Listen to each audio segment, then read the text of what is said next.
My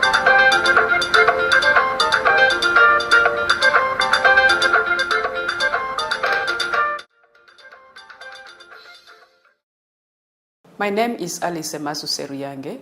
I am the founder and executive director of Terrewode, a Ugandan leading maternal health organization working to promote maternal and child health. The global health issue here of our interest is obstetric fistula, which is a childbirth injury resulting from difficult labor. It causes a woman to experience permanent urinary incontinence. We use fistula survivors to tell the stories of the mothers who are unfortunate to have died during childbirth.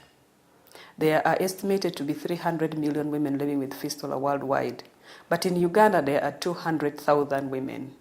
And in fact, if you have this type of a disease, it is too difficult to live. Everything is too difficult. You can't go anywhere.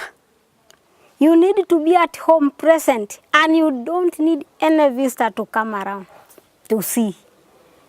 If any person comes different, that is, I'm looking for this and this, you don't want to hear as if they are calling you. Because now you know already that that person needs to sit with you, and you're already wet. On the side even of cooking, if you go to the kitchen, you are there. The urine is just there flowing. You cannot. All the time. Wherever you go. You try to put on what? Nothing. You tried what? Nothing. Even if you go to wash the plates, too difficult.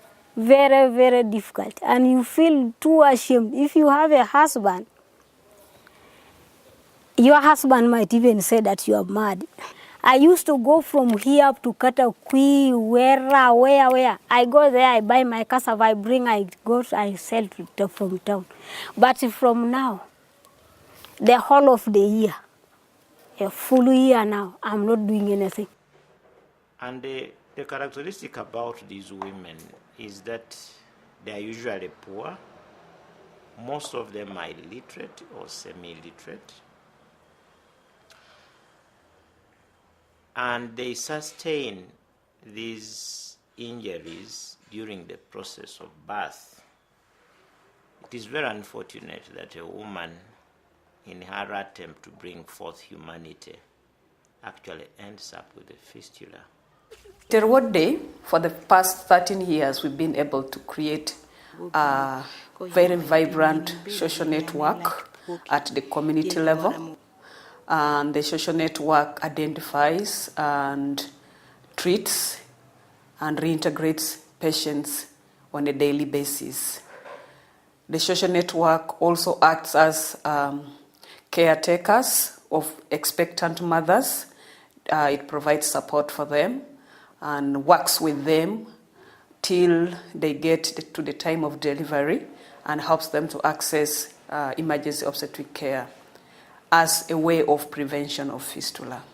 As an organization, accessing these women from their hideouts is very difficult. But the huge challenge we meet is transportation. The distances are far apart, and the roads are very poor, and the fuel costs are high. So this makes it very difficult.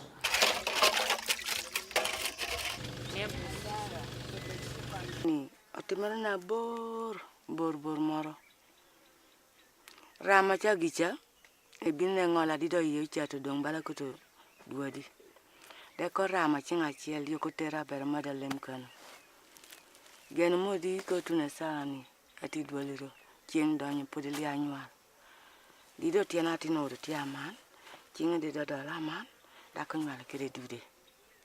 It is true we do surgery for the obstetric fistula, but that's not the answer.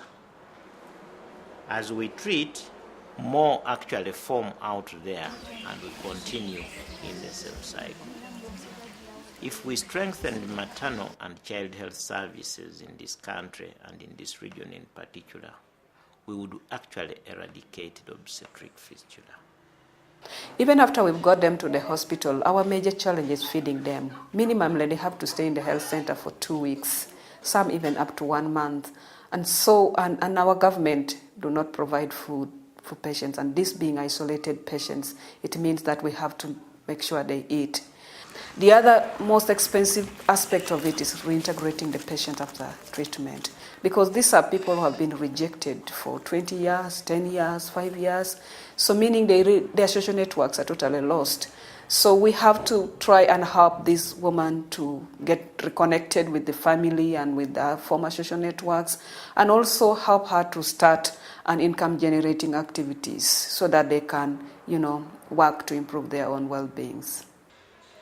The fistula itself doesn't kill, but it's a living testimony that somebody died during childbirth.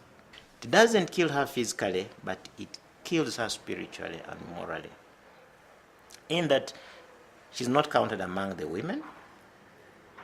Most of the time they are divorced, they are rejected by their families, and they live as social outcasts. The rehabilitation of this woman involves many people, many players, and many things. Of course, for me as a surgeon, the most important is the surgery, but it doesn't end there. This woman has to be mobilized from her community to come and access the surgery. And after the surgery, she has to be reintegrated into society. She may, if she's lucky, get back to the husband or look for another male consort for company. She needs to improve on her income so that she starts to live a normal life once again. So all this needs commitment, all this needs resources. As an organization, it's also important that we establish a rehabilitation center for these patients, where we will be equipping them with skills in income generation, literacy programs, and provide post-treatment counseling services, and also to ensure proper healing.